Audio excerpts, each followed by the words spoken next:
Hello, hello, welcome or welcome back. Let's sit back, relax, have a snack, and enjoy.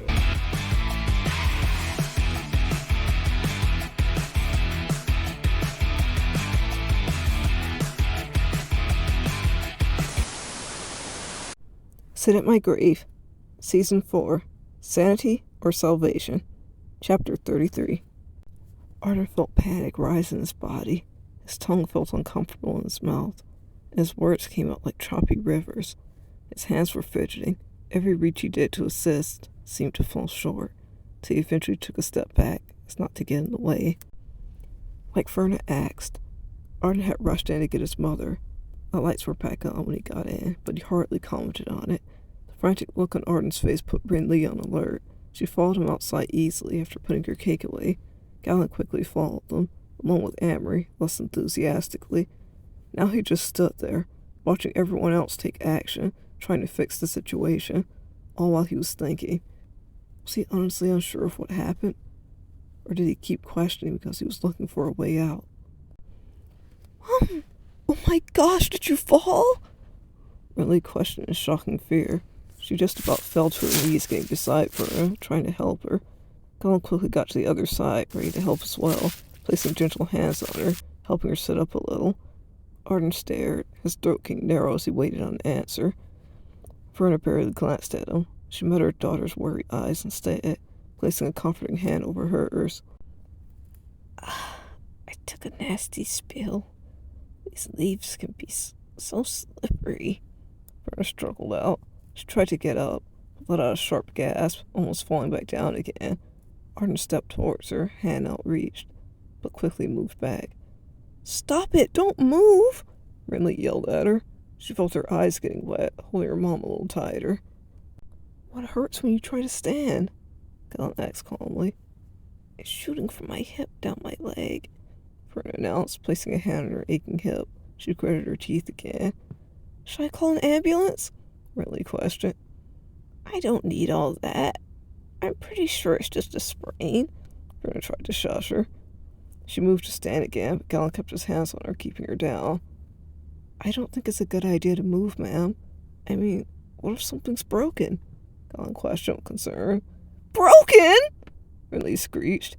I called them already. They should be here soon, Marie told them, walking closer to the group. She folded her arms as she stared down at them.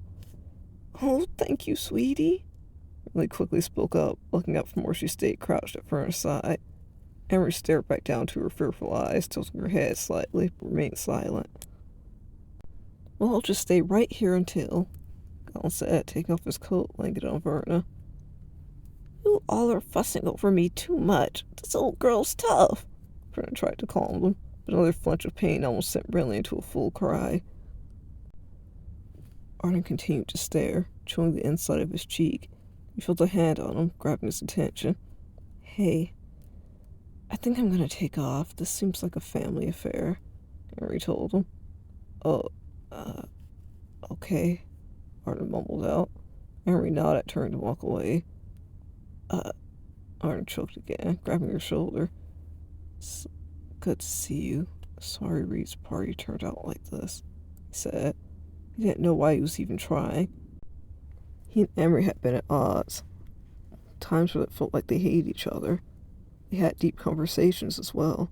It was a strange relationship, barely there, yet he'd seen her break down, and she had been the one to tell him a truth that changed the way he saw his family.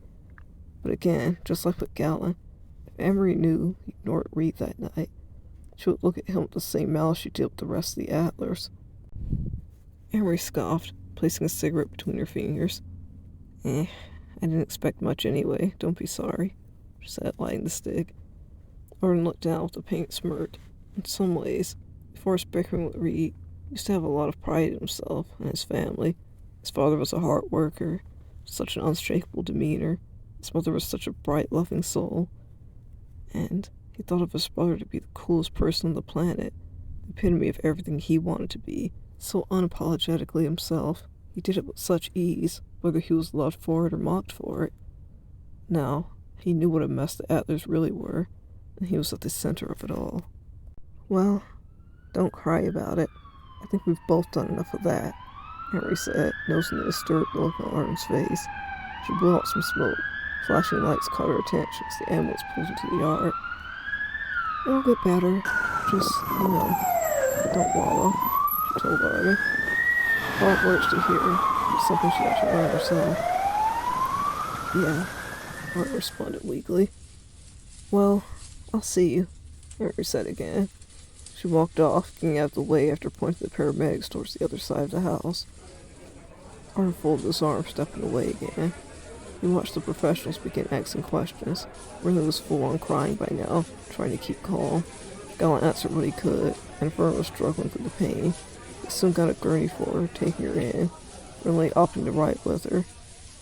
Thank you so much, Gallant, Rinley called, wiping her eyes. No problem. I'll visit soon. Call me with any news, Gallant called back. The door slammed shut. The sound of tires crunching across the leaves and crackling on the road soon faded away. Silence washed over. Arden and Gallant were steps away from each other. Arden stole glances at Gallant, who was staring where the ambulance had gone. Are you going? Gallant asked, still keeping his gaze away. The friendly concern in his voice had been dried a bit.